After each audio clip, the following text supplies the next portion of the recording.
The signal came through the darkness of space like a knife cutting through silence. It was broken, filled with static, but the fear in it was clear. Someone was dying out there, and they were begging for help. Jake Morrison sat in the captain's chair of his cargo ship, the Valiant. He was tired. 3 months of hauling supplies between colonies had worn him down. His ship was old, his crew was small, and all he wanted was to finish this run and go home. But when that signal hit his communications array, everything changed. "Captain, you need to hear this," Lisa Yang called from the navigation station. Her face was pale, her hands shaking slightly as she routed the audio to the main speakers. The words were alien, nothing Jake had ever heard before, but the universal translator did its best catching fragments. "Help us." They came without warning. "Our children. Please, anyone." Then screaming. Then silence. Then the message started again, looping endlessly. Jake felt his stomach tighten. He had served in the Earth Defense Fleet for 15 years before retiring to civilian life. He had seen combat, had lost friends, had made the hard choices that combat demanded. He thought he was done with all of that. But some things never left you. Some instincts never died. "Where is it coming from?" he asked, his voice steady despite the ice forming in his chest. "The Kepler belt," Lisa answered. "About 40 light years from our current position. The signal has been broadcasting for 3 days now." 3 days. Jake closed his eyes. 3 days of calling for help and no one had come.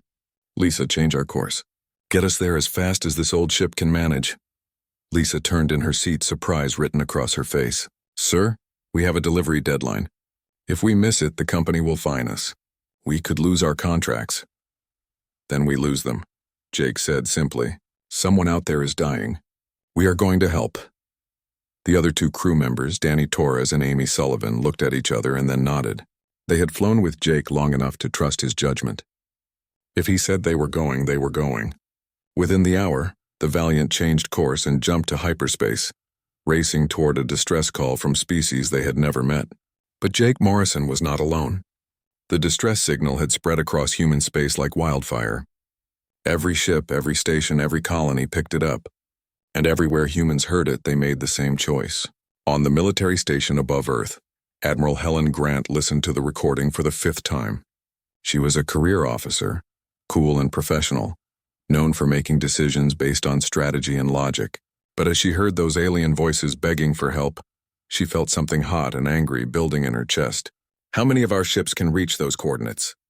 she asked her aide, Commander Ryan Foster. Ryan consulted his display. 3 cruisers, 7 destroyers, and about 20 support vessels. "But Admiral, we do not know what we are facing. This could be a trap. We should send scouts first, gather intelligence." "No," Helen said flatly. "We send everything we have, and we send it now. Someone is crying for help, Commander. We do not make them wait while we debate strategy." Ryan opened his mouth to argue, then closed it.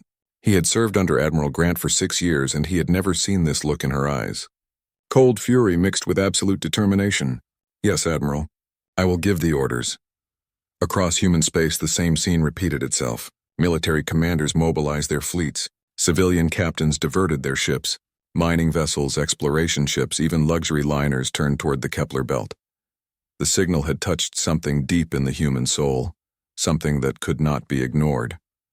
On the colony of New Detroit, a mining captain named Steve Brooks heard the signal while loading ore into his ship's hold. He was a big man with calloused hands and a reputation for being tough but fair. His ship, the Iron Lady, was built for moving asteroids, not for combat. But when he heard that distress call, he thought of his own daughter back on Earth, and he made a decision. "Crew meeting," he called over the intercom. "Everyone to the cargo bay now." 15 minutes later, his crew of 20 stood before him. They were miners and engineers, not soldiers. But Steve knew his people. "You all heard the signal," he said. "Someone out there needs help. I am taking the Iron Lady to the Kepler belt. Anyone who does not want to come, I understand. No hard feelings. But I am going." No one moved. Then his first mate, Karen Price, stepped forward. "We are all going, Captain. Whatever is out there, they do not face it alone." The rest of the crew nodded, their faces set with determination. Steve felt pride swell in his chest. "Then let us go find some people to save." The Iron Lady launched within 2 hours, her cargo bay hastily fitted with whatever weapons they could mount. Mining lasers, kinetic impactors, even welding torches. It was not much, but it was something. All across human space, similar stories unfolded. A medical transport called the Mercy changed course, her captain determined to help any survivors.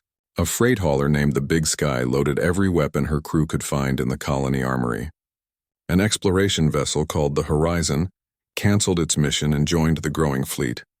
They came from Earth, from Mars, from the Belt colonies, from settlements so far out they were barely on the maps. They came in warships and cargo haulers, in mining vessels and passenger liners. They came armed with military weapons and improvised tools. They came ready to fight or to rescue or to die trying, because someone had called for help. And humans, regardless of where they came from or what they did for a living, could not ignore that call. Jake Morrison's Valiant was one of the first to arrive at the Kepler belt, and what he found made his blood run cold. The space around the coordinates was filled with debris. Thousands of pieces of wreckage tumbled slowly in the void, reflecting the distant starlight. These had been ships once, graceful vessels with organic curves unlike anything in human design. Now they were nothing but torn metal and shattered dreams. Life signs? Jake asked, his voice tight. Lisa worked her scanner, her fingers moving frantically. I'm picking up something. Faint signals scattered across the debris field. Captain, there are survivors out there. Then let us go get them, Jake said. Prep the rescue pods. Everyone suits up. We have work to do. As the Valiant moved deeper into the graveyard, Jake could see the true scale of the massacre. Hundreds of ships had been destroyed. Scorch marks from energy weapons covered every surface. Hull breaches showed where kinetic rounds had punched through. This had not been a battle. This had been slaughter. And somewhere in this field of death, people were still alive. Still hoping, still waiting for the help that Jake Morrison and thousands of other humans were bringing. The distress call had spread across human space, and humanity was answering. Jake Morrison floated through the wreckage in his environmental suit, his helmet light cutting through the darkness. The silence was complete except for his own breathing and the occasional crackle of his radio. Around him, pieces of alien ships drifted past like ghosts. I have movement, Lisa's voice came through his earpiece. 200 meters ahead, inside that large piece of hull, the life signs are weak but steady. Jake activated his suit thrusters and moved toward the wreckage. It had been part of a much larger ship once, maybe a passenger vessel or a colony transport. Now it was just a twisted piece of metal barely holding together, but inside someone was alive. He found the opening and pulled himself through. His light swept across the interior and he froze. There were aliens huddled in the corner, maybe 30 of them. They were small, coming up to his chest at most, with pale blue skin that seemed to glow faintly in his light. Their eyes were large and dark, filled with fear as they stared at him. Children. At least half of them were children, clinging to adults who looked just as terrified. Easy, Jake said softly, knowing they could not understand his words but hoping his tone would help. I am here to help. We are here to rescue you. One of the aliens, an older one with darker blue skin, stepped forward slowly. It held up 3-fingered hands in what might have been a peaceful gesture. Jake did the same, keeping his movement slow and non-threatening. His suit computer was already working on translation, picking up the sounds the alien was making. After a moment, broken words came through his speakers. Help? You? Help us? Yes, Jake said firmly. We heard your call. We came to help. Can you move? Can your people travel? The alien looked back at the others, then at Jake. Many hurt, some cannot walk, but we come. We come with you. Please do not leave us. We are not leaving anyone, Jake promised. My crew is bringing rescue pods. We will get everyone to safety. Over the next 4 hours, Jake and his crew worked to extract the survivors from the wreckage. Each rescue pod could hold 10 people if they squeezed tight. The Valiant only had 6 pods, but other human ships had started arriving, and each one brought more rescue equipment. Steve Brooks and the Iron Lady showed up first. The big mining ship looked out of place among the debris, but Steve's crew worked with the efficiency of people who spent their lives in space. They used cutting torches to open sealed compartments, their mining equipment making short work of twisted metal. More survivors were found, pulled from the wreckage with gentle hands and desperate speed. The medical transport Mercy arrived next, and her crew immediately set up triage in her cargo bay.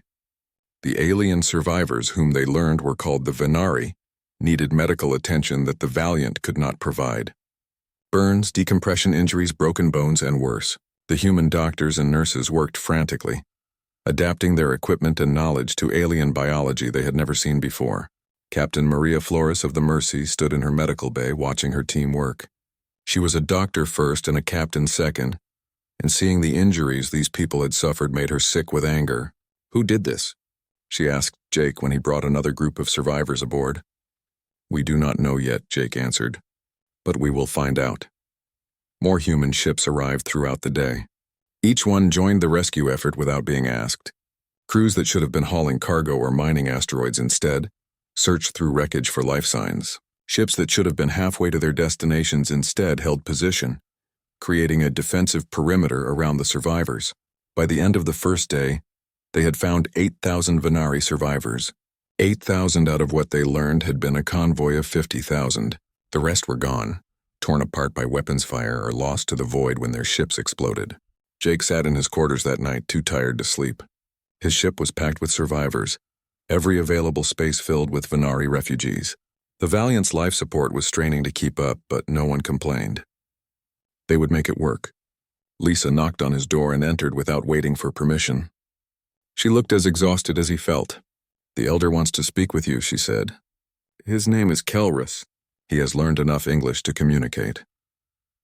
Jake followed her to the cargo bay, where they had set up a temporary shelter for the Venari. Kelrus was there, sitting on a supply crate and looking much older than he had before. The weight of losing his people showed in every line of his face. "Captain Morrison," Kelrus said slowly, his voice filtered through a portable translator. "I must ask you a question. Why did you come? Your people do not know us. We are strangers, yet you risk your ships, your lives. Why?" Jake sat down across from him, thinking about how to answer. "Because you needed help," he said finally. "That is all the reason we need." Kelrus stared at him for a long moment. "We were refugees," he said quietly. "My people, the Venari, we were running from persecution in our home systems. We thought if we traveled far enough to empty space, we would be safe. We were wrong. What happened?" "The Kresh," Kelrus said, and there was fear and hatred in his voice. "The Kresh Empire. They are hunters-conquerors. They saw our convoy and decided we were prey. They gave no warning, made no demands. They simply began killing us. Our ships were civilian vessels. We had no weapons, no defenses. We could only run and die and hope that someone somewhere would hear our call for help." Jake felt his hands clench into fists. "How many ships did they have?" 20 warships. Large ones bigger than anything I see in your fleet. They were painted with trophies from other species they have conquered. They are strong, Captain Morrison. Very strong. Are they coming back? Kelrus nodded slowly. Yes. They will come to finish what they started. They do not leave survivors to tell stories. They will return, and when they do... He looked around at the human ships surrounding them. You should leave. Take whoever you can carry and leave. Do not die for us. We are already dead. At least some can live. Jake stood up, his jaw tight. No one is leaving. We came here to help, and we are staying until this is finished. You do not understand, Kelrus said desperately. The Kresh are powerful. They have destroyed entire civilizations. Your small fleet cannot stand against them. Maybe not, Jake admitted, but we are going to try anyway. That is what humans do, Kelrus. Someone calls for help and we answer. We do not calculate the odds first. We do not check if it is convenient. We just come. Lisa, who had been standing quietly nearby, spoke up. Captain, more ships are arriving. Military vessels this time. Admiral Grant's fleet just dropped out of hyperspace. Jake looked at Kelrus. See, more help is coming. You are not alone anymore. The Kresh wants a fight? They are about to get one. Throughout the Kepler belt, human ships continued to arrive. Each new vessel added to the growing fleet, taking up defensive positions around the survivors. Cargo haulers positioned themselves as shields.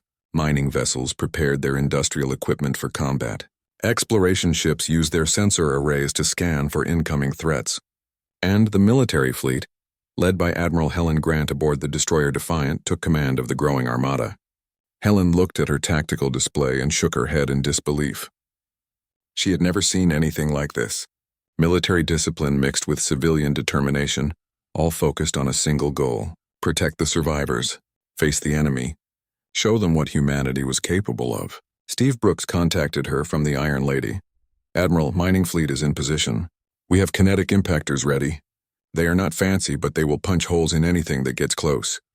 Acknowledged, Iron Lady. Helen replied. Hold position and wait for my signal. Captain Maria Flores reported in next. Mercy is ready, Admiral. We have all survivors aboard medical vessels. If shooting starts, we can pull back to safety. Good. Stay alert. One by one, the human ships reported ready. 300 vessels, military and civilian, armed with everything from advanced missiles to improvised weapons. They had come from across human space answering a distress call from strangers, and now they waited for the creche to return. Jake Morrison stood on the bridge of the Valiant, looking out at the assembled fleet. They were outgunned, probably outmatched, but they were here. They had answered the call. How long until the creche arrive? He asked Lisa. Scouts are picking up hyperspace signatures. 12 hours, maybe less. 12 hours. Not much time to prepare, but it would have to be enough. Jake opened a channel to all ships. This is Captain Morrison of the Valiant. To everyone who came here to help, thank you. What we do in the next few hours will matter. We are here to protect people who cannot protect themselves. We are here because someone called for help and we answered. So let us show the creche what happens when they hurt innocent people. Let us show them what humanity does to bullies. Across the fleet, crews prepared for battle. Weapons were armed, shields were powered up, damage control teams stood ready. And in the center of it all, 8,000 Venari survivors watched and wondered at these strange humans who had come to save them. The creche fleet emerged from hyperspace like predators stepping into an arena. 20 massive warships, each one 3 times the size of the largest human destroyer. Their hulls were dark metal, decorated with markings that looked like scratches or tallies. Trophies, Admiral Helen Grant realized. Each mark represented a species they had conquered or destroyed. She stood on the bridge of the Defiant, her hands clasped behind her back to hide their trembling. Not from fear, but from anger. These ships had slaughtered 50,000 innocent refugees. They had hunted down civilians who were fleeing persecution. And now they had come back to finish the job. All ships, battle stations, she ordered, her voice calm and cold. Prepare for combat operations. The creche fleet moved forward in a tight formation, their weapons already powering up. They were not bothering with stealth or caution. Why would they? They had come here expecting to find debris and maybe a few survivors hiding in the wreckage. Instead, they found a human fleet waiting for them. A communication signal came through and Helen accepted it. The face that appeared on her screen was reptilian, with scales the color of old blood and yellow eyes that held nothing but contempt. I am Commander Vracus of the Creche Empire, the alien said, his words translated by the computer. You are in Creche hunting territory. You shelter our prey. Surrender them immediately or you will be destroyed along with them. Helen met his gaze without flinching. I am Admiral Helen Grant of the Earth Defense Fleet. Those people you call prey are under our protection now. You want them? You will have to go through us. Vracus's lips pulled back, revealing rows of sharp teeth in what might have been a smile. Foolish mammals. Your fleet is made of cargo ships and mining vessels.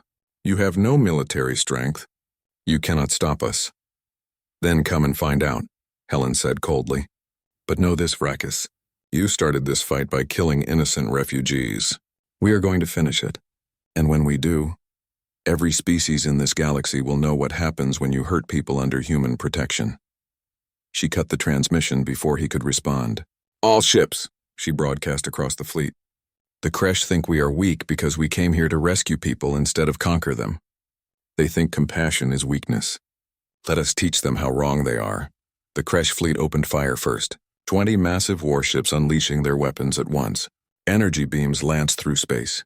Missiles streaked toward human positions and kinetic rounds traveled at near light speed. 2 human ships, a cargo hauler called the Northern Star and a mining vessel called the Deep Dig, took direct hits. They exploded in brilliant flashes of light, their crews dying before they could even scream. Helen felt each death like a physical blow, but she kept her face calm and her voice steady. All ships returned fire. Mining fleet, execute Alpha pattern. The mining vessels, led by Steve Brooks and the Iron Lady, had been waiting for this moment.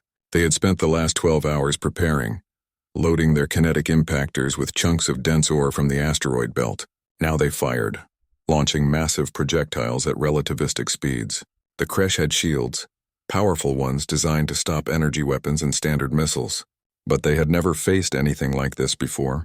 The kinetic impactors, simple chunks of rock accelerated to incredible speeds, carried so much momentum that they punched straight through the shields. 3 Kresh warships took direct hits, their hulls tearing open like paper. "Mining fleet, reload and prepare for second volley," Helen ordered. "Destroyer group, attack formation Beta. Civilian vessels fall back to secondary positions." But the civilian vessels were not falling back. Jake Morrison and the Valiant moved closer to the fight, not farther away. So did dozens of other cargo haulers and transports. They had mounted whatever weapons they could find in the last 12 hours. Mining lasers, industrial cutters, welding torches, even modified cargo manipulators that could grab and throw debris at enemy ships. "Civilian vessels, I ordered you to fall back," Helen snapped over the command channel. Jake's voice came back, calm but firm. "Sorry, Admiral. We did not come all this way to hide. We came to fight." Across the fleet, other civilian captains echoed his words. They were not military, had never been trained for combat, but they were here and they were fighting. Because someone had called for help and they had answered. Now they would see it through to the end. The battle turned into chaos. The Kresh fleet, surprised by the ferocity of the human response, broke their tight formation and spread out. They were still powerful, still dangerous, but the certainty in their movements was gone. They had expected an easy fight against cargo ships. Instead, they were facing an enemy that refused to back down. Steve Brooks guided the Iron Lady through a cloud of debris, his mining vessel's armor absorbing hits that would have destroyed a lighter ship. His crew fired their impactors again, and another Kresh warship shuddered as ore chunks tore through its hull. "Karen, how many impactors do we have left?" he asked his first mate. Karen Price checked her display. 4 more rounds, then we are out. The launchers are overheating too. 1 more volley, maybe 2, then we need to let them cool down." "Then make them count," Steve said. "Target that big one on the left, the one with all the trophy marks on its hull." The Iron Lady fired, and 3 massive chunks of ore streaked toward the Kresh flagship. Vracus's ship tried to evade, but mining vessel targeting systems were designed to track and hit asteroids that were trying to escape a gravity well. The impactors struck home, and the flagship's engine section exploded in a cascade of secondary detonations. Admiral Helen Grant watched the tactical display and felt something fierce and hot burning in her chest. The Kresh were stronger individually, their ships more advanced, their weapons more powerful, but they were fighting as individuals, each ship trying to maximize its own glory and kills. The humans were fighting as a fleet, covering each other, supporting each other, sacrificing themselves to protect their weaker vessels. "Destroyer squadron, focus fire on the damaged cruiser at coordinates 479, she ordered. "Medical transports, you are clear to evacuate wounded from the northern wind. Mining vessels, 3rd volley on my mark." The Defiant shuddered as a Kresh energy beam struck her shields. Helen gripped the command chair but kept her focus on the tactical display. Her ship could take the hits.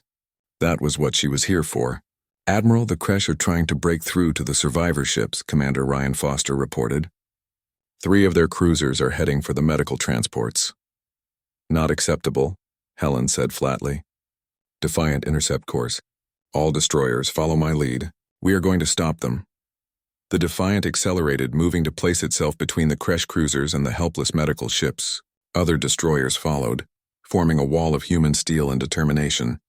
The Kresh cruisers fired everything they had, and the human ships took the punishment. Their shields flaring and failing, their hulls taking direct hits. But they did not move. They stayed between the enemy and the survivors, absorbing damage that would have destroyed the medical transports. And while the Kresh focused on breaking through, the rest of the human fleet hit them from behind. Jake Morrison's Valiant was there, its improvised weapons firing at point-blank range. The cargo ship was never designed for combat, and it showed. Armor plating buckled under enemy fire. Life support systems failed in 3 sections. The engines sputtered and died, leaving them drifting. "Hull integrity at 20%, Lisa Yang reported, her voice tight but controlled. "We have fires in sections 4 and 7. Danny is trying to contain them." "Keep firing," Jake ordered. "As long as we have power, we fight." Amy Sullivan, working the weapons console, triggered their last mining laser. The beam, meant for cutting through asteroids, sliced across a Kresh cruiser's bridge section. Atmosphere vented into space, and the enemy ship began to tumble, its crew dead or dying. All across the battlefield, humans fought with a desperation born not of fear but of determination. They had come here to protect the Venari survivors. They would not fail. They could not fail. Because if they did, what did that say about humanity? What did it say about the promise they had made when they answered that distress call? The Kresh commander Vrakis watched his tactical display in growing disbelief. His fleet was being beaten by cargo haulers and mining ships, by civilians who had no business being in a military engagement, by a species that should have run away, but instead charged forward with weapons that were barely better than throwing rocks.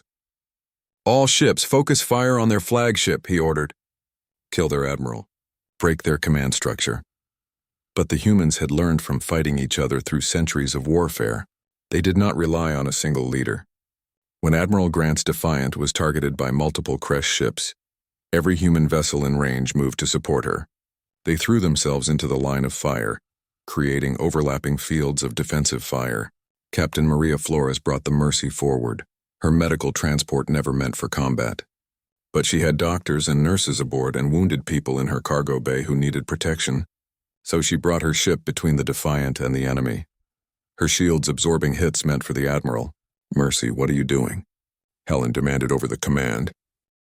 The battle had been raging for 4 hours, and the space around the Kepler belt was filled with wreckage from both sides. Human ships burned and tumbled through the void, their crews dead or fighting to survive in damaged vessels. But the Kresh fleet was suffering too. 6 of their warships were completely destroyed, and most of the others showed heavy damage. Jake Morrison sat in the remains of the Valiant's bridge, emergency lights casting red shadows across broken consoles and exposed wiring. His ship was barely holding together, life support failing in half the sections, engines completely dead. But they were still firing, still fighting. Lisa, status report, he called out. His navigator was working at a half-destroyed console, blood running down her face from a cut on her forehead. Weapons at 30%. Shields are gone. Hull integrity is critical. Captain, we need to evacuate. This ship is not going to hold together much longer. Not yet, Jake said firmly. Not while the Kresh are still here. Not while the survivors need us. In the cargo bay, the Venari refugees huddled together, terrified by the sounds of battle raging around them. Kelris, the elder, sat with the children, trying to keep them calm even as the ship shook from weapons fire and hull breaches. A young Venari girl, no more than 6 by human standards, looked up at him with those large, dark eyes. Are the humans going to die protecting us? She asked in their language. Kelris did not know how to answer. He had seen species before who talked about honor and duty, but he had never seen anyone actually live up to those words like the humans were doing. They were dying to protect strangers. Ordinary people, cargo haulers and miners fighting against military warships because someone had called for help. I do not know, Kelris admitted, but I think we are seeing something very rare in this galaxy. We are seeing what happens when a species truly means it when they say they will help. Admiral Helen Grant's Defiant was a wreck. Half her crew was dead or wounded. Her engines were operating at 20% and her hull was breached in a dozen places. But she was still in command, still directing the fleet, still fighting. Status of the mining fleet? She asked Ryan Foster, her voice hoarse from breathing smoke-filled air. Ryan checked his damaged console. The Iron Lady is still operational. 5 other mining vessels are combat-capable. The rest are either destroyed or too damaged to fight. Destroyer squadron? 4 ships still fighting. The others are gone or crippled. Helen looked at the tactical display, at the red markers showing human casualties, at the struggling survivors trying to keep fighting. They had hurt the Kresh, hurt them badly, but it might not be enough. The enemy still had 14 ships operational, and the human fleet was exhausted. All ship, she broadcast. I know you are tired. I know many of you are hurting, but we cannot stop now. Those survivors are counting on us. If we fail here, the Kresh will kill them all. So we keep fighting. We keep standing between the enemy and the innocent. That is what we came here to do, and that is what we are going to do. Across the fleet, damaged ships acknowledged her orders and prepared to continue the fight.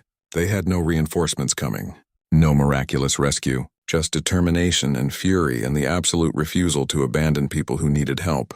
Steve Brooks guided the Iron Lady through a field of debris. His mining vessel's armor scarred and melted from multiple hits. His crew was down to half strength, many dead or wounded. But they were still here, still fighting. Karen, how are we doing? He asked his first mate. Karen Price looked up from her console, her face gray with exhaustion. We have 2 impactors left. After that, we are down to mining lasers and harsh language. Steve almost smiled. Then we better make those 2 shots count. Find me a target worthy of them. The Kresh flagship, Karen said immediately. The one with Commander Vracus aboard. It is damaged but still operational. If we can take it out, it might break their morale. Then let us give it everything we have got. The Iron Lady fired its last 2 kinetic impactors. Massive chunks of ore accelerated to relativistic speeds. The projectiles streaked across space and the Kresh flagship tried desperately to evade. But mining vessel targeting was precise, designed to hit tumbling asteroids. The impactors struck the flagship's already damaged sections, and explosions rippled along its hull. But it was not enough. The flagship survived, wounded but still dangerous. We are out of heavy ammunition, Karen reported. Switching to mining lasers. Do it, Steve ordered. Get us close. If we are going to die today, let us make it count. Commander Vracus stood on his damaged bridge, yellow eyes blazing with rage and something else, something that might have been fear. His fleet, the pride of the Kresh Empire, was being beaten by a collection of cargo haulers and miners. It was impossible. It was humiliating, but it was happening. All ships concentrate fire on their command vessel, he ordered. Kill their admiral. Break them. The Kresh fleet focused their remaining weapons on Admiral Grant's Defiant. Energy beams and missiles converged on the human flagship, and for a moment it seemed like the destroyer would be torn apart. But then something unexpected happened. Every human ship in range moved to protect her. They threw themselves between the Defiant and the enemy fire, their shields absorbing hits, their hulls taking damage meant for their admiral. Captain Maria Flores brought the Mercy forward again. Jake Morrison's drifting Valiant fired its last weapons at the Kresh ships. Steve Brooks in the Iron Lady rammed his vessel into a Kresh cruiser, his mining ship's massive frame crushing the enemy's weapon arrays.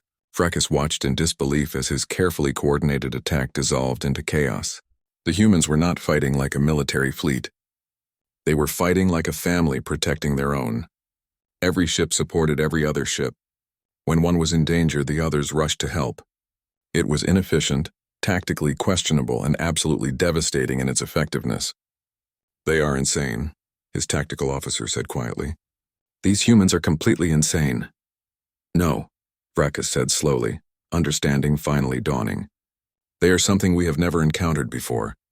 They actually care about each other.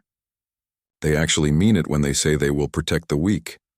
Back on the Defiant, Helen Grant watched her fleet fighting and dying around her, and she felt pride and sorrow mixing together. These people, these ordinary civilians and career soldiers, were showing the galaxy what humanity was capable of.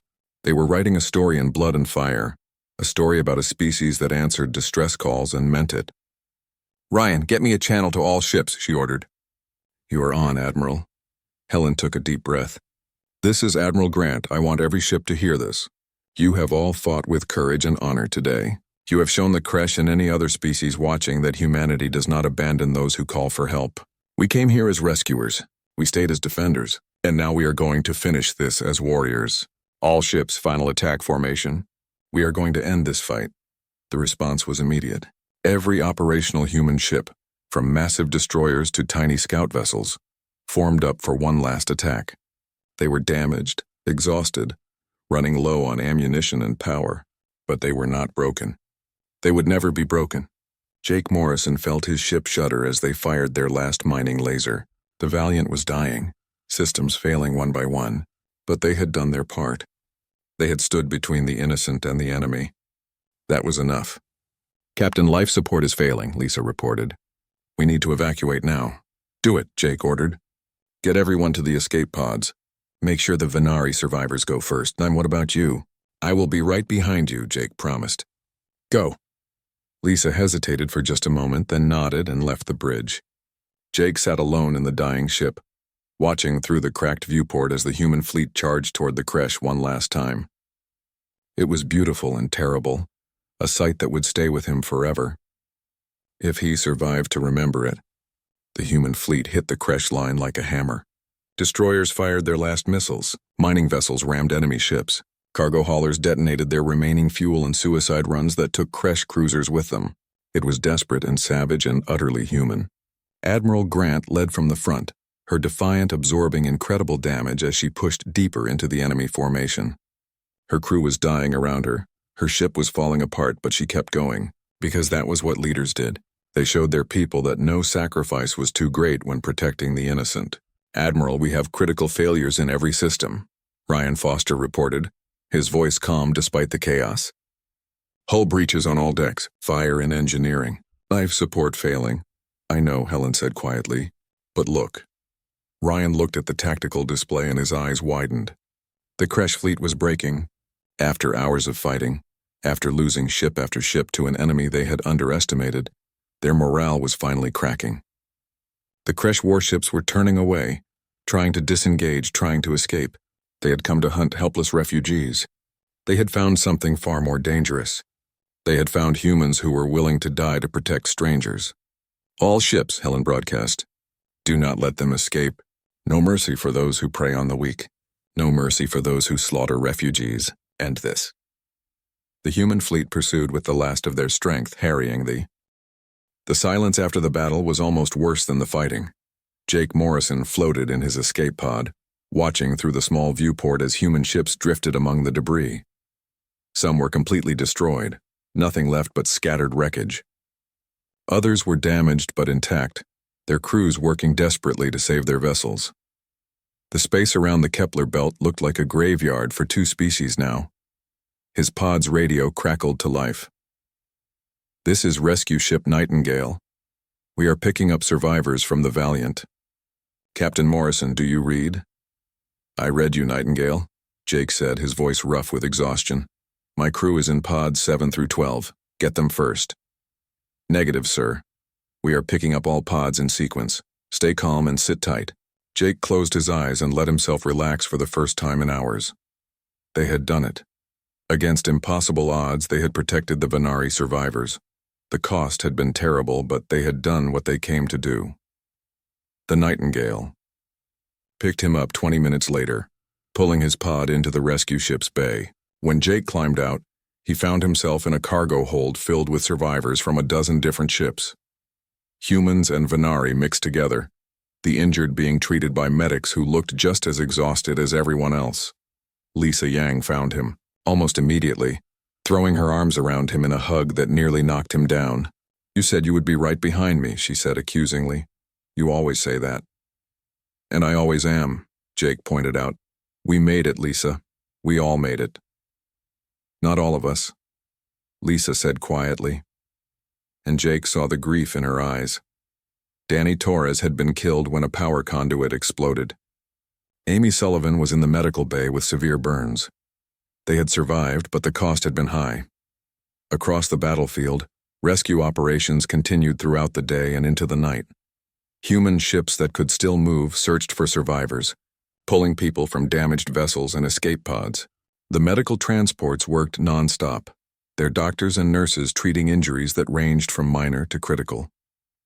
Admiral Helen Grant sat in what remained of the Defiance bridge, watching the rescue operations on a portable console.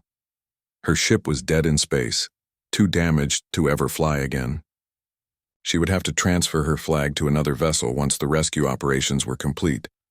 But for now, she stayed with her ship, staying with the crew members who had died protecting others. Ryan Foster found her there, his arm in a sling and a bandage wrapped around his head. "Admiral, the final casualty reports are coming in." Helen looked up at him. "How bad?" 73 ships destroyed, another 112 damaged beyond repair.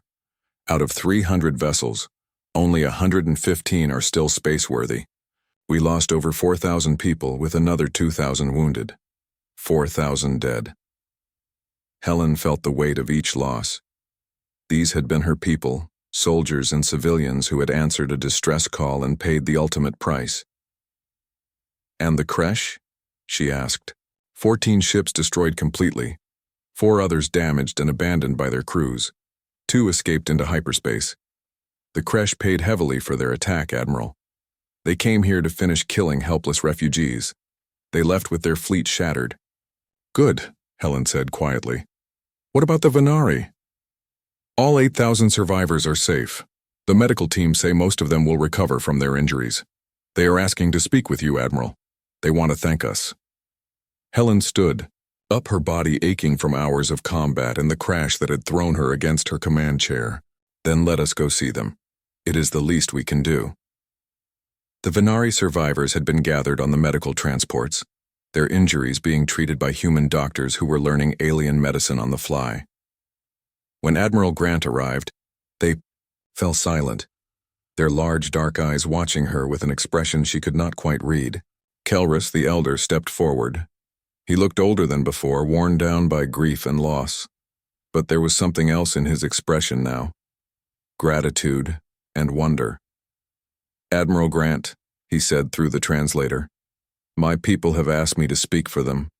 We do not have the words to express what you have done. You came when we called. You fought when you could have fled. You lost thousands of your own people to save 8,000 of ours. Why? We are strangers to you. We have nothing to offer in return. Why would you sacrifice so much for us?" Helen looked at the gathered Venari, at the children clinging to their parents, at the injured being tended by human doctors. She thought about the 4,000 humans who would never go home, who had died in the cold of space protecting people they had never met. "Because you called for help," she said simply. "And we heard you. That is what humans do, Kelrus. We answer when someone cries out. We protect those who cannot protect themselves. We stand between the innocent and those who would hurt them. That is not weakness. That is what makes us human." Kelrus stared at her for a long moment, then slowly dropped to his knees. Around him, the other Venari did the same, their heads bowed in respect and gratitude. It was their highest form of honor, reserved only for those who had saved their lives. Helen felt uncomfortable with the gesture, but she let them have their moment. These people had lost everything. If showing gratitude helped them begin to heal, she would not take that from them.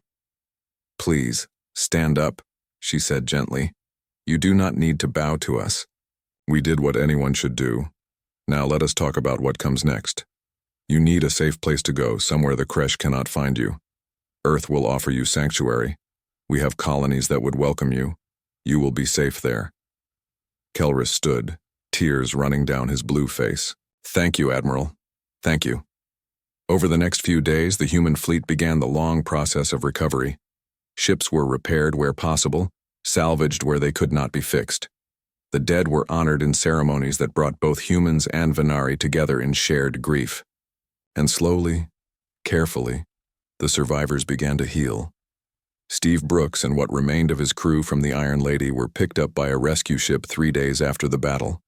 His mining vessel had been destroyed when it blocked the creche flagship's escape, but his crew had made it to escape pods just in time. When he learned that his first mate, Karen Price, had survived, he hugged her so hard she complained he was breaking her ribs. "We did it," he said quietly. "We actually did it." "Yeah," Karen agreed. "But next time someone sends out a distress call, maybe let the military handle it." Steve laughed, but they both knew the truth. If another distress call came tomorrow, they would answer it.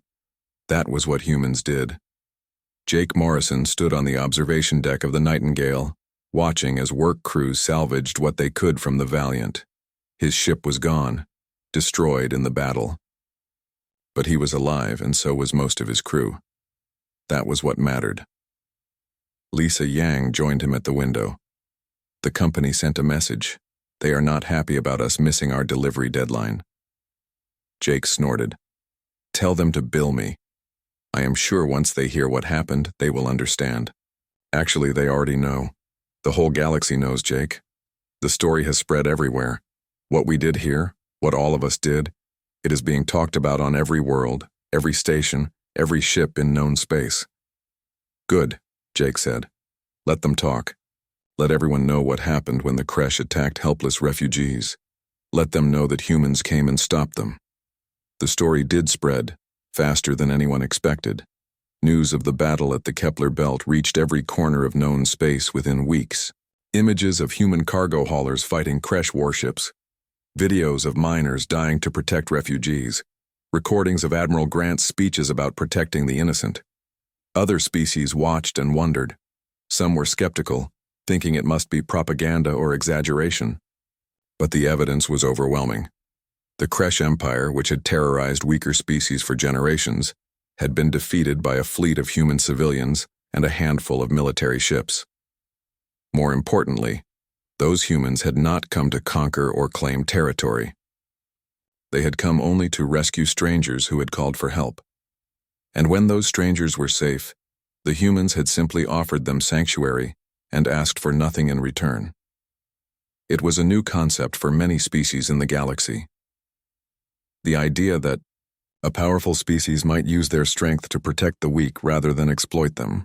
The idea that answering a distress call was more important than profit or strategy. Within months, human space became known as a refuge for those fleeing persecution. Species that had been hunted by the Kresh or other predatory empires made their way to human colonies hoping for the protection that the Venari had found. And humans, true to their nature, welcomed them. The Kresh Empire never returned to the Kepler Belt. The loss of their fleet and the humiliation of their defeat had shaken them. But more than that, they had learned something about humans that terrified them. These were not just another species to be conquered or destroyed. These were beings who would cross the galaxy to protect strangers, who would fight to the death for people they had never met. A year after the battle, a memorial was built in orbit around Earth. It listed the names of every human who had died at the Kepler Belt. 4,000 names carved into a monument that could be seen from the planet's surface. And at the base of the memorial, a simple inscription. They heard a distress call from strangers. They answered with fury. They